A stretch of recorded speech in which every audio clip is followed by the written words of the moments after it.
AP News. I'm Alexis. And I'm Paige. Tonight on AP News, we have Latin American History Night. Join us for the cold, hard facts of what happened as early as the 1100s, all the way up to the 1900s. First up today, we have the Aztec. Next is the Inca. Later on is the fall of the Aztec. Now for information about the Aztec. The first thing you should know about the Aztec is that they arrived in the Valley of Mexico in the 1100s. They didn't find a home until 1325 when they stumbled upon Lake Texaco. They used the island in the middle of it with the name Tenochtitlan. The Aztecs soon built an empire that began expanding. In the 1400s, warriors started conquering other people. They made those who were bad pay taxes. The Aztecs were becoming very rich. In this ancient civilization, everybody had a job. Men were involved in agriculture, hunting, and fishing. Women, on the other hand, took care of children, cooking, and knitting. Everybody kept busy, even children. Boys studied religion or military skill, and girls studied cloth, spinning, or cooking. These Aztecs weren't only hardworking, but they were also smart. You could even say they were ahead of their time period. Yes, Aztec astronomers could predict movements of plants and create 1,000 accurate calendars. Doctors developed thousands of medicines from plants. Did you say thousands? Yes, thousands. They were also able to create records using hieroglyphics. They had their own written language. Wow, that's amazing. It sure is. I've heard that the Aztec are very harsh with their religion. Is that true? Yes, it is. They were polytheistic, which means they worship many gods. They worship in religious temples. The harsh thing, though, is that their sacrifice. Young children and war prisoners were killed and fed to the gods. I find the Aztecs very interesting, but we can't spend forever on them. Now to information about the Inca after this commercial.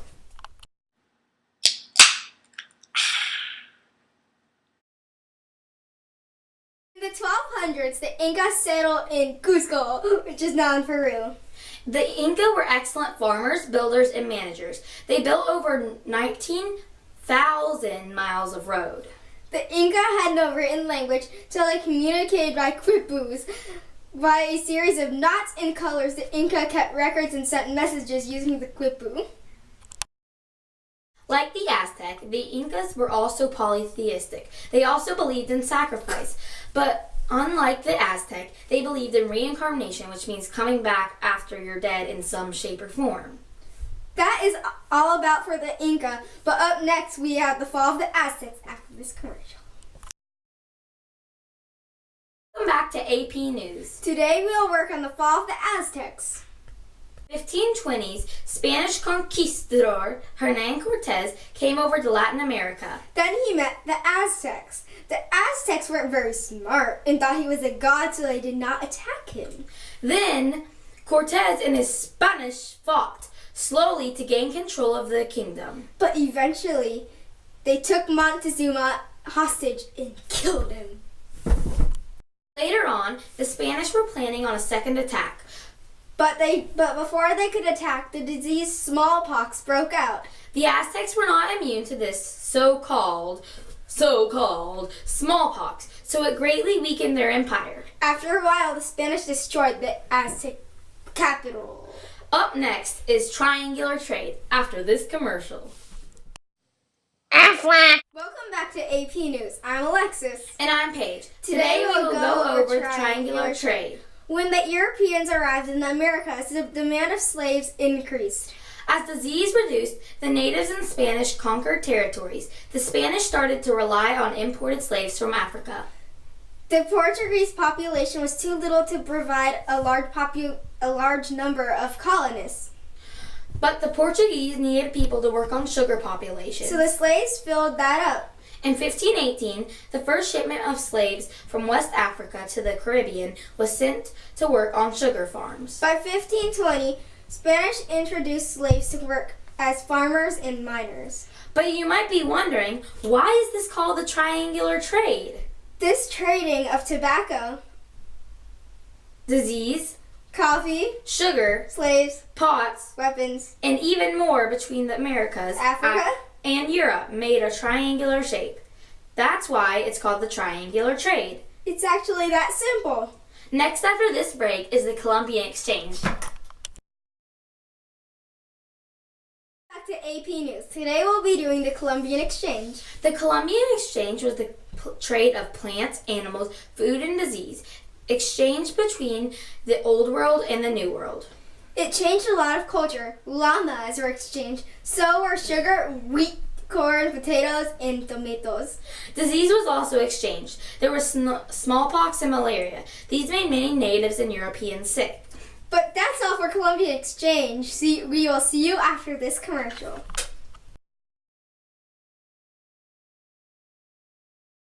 Hello and welcome to AP News. I'm Alexis. And I'm Paige. Today we'll be doing the Cuban Revolution. A long time ago, somewhere in the 1900s, Batista became the dictator. Apparently, he wasn't a very good dictator of Cuba because his election led to poverty. Since Batista wasn't very good, Fidel Castro wanted to take over so the U.S. helped him under one condition. Fidel had to create a democracy. Finally, when he got control, he did not create a democracy, but he created a communist government. Boo! A communist government was bad. The government owned pretty much everything. It pretty much never worked in any country. After the U.S. found out about Castro's communist government, they came up with the Bay of Pigs.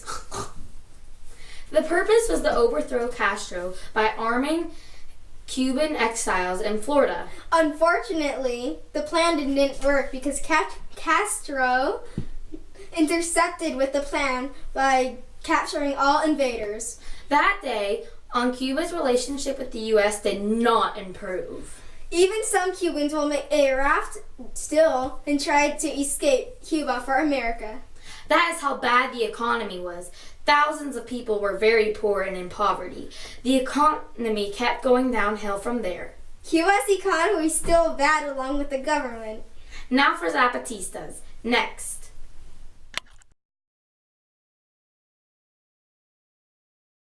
Welcome back. Our last subject tonight will be Zapatistas.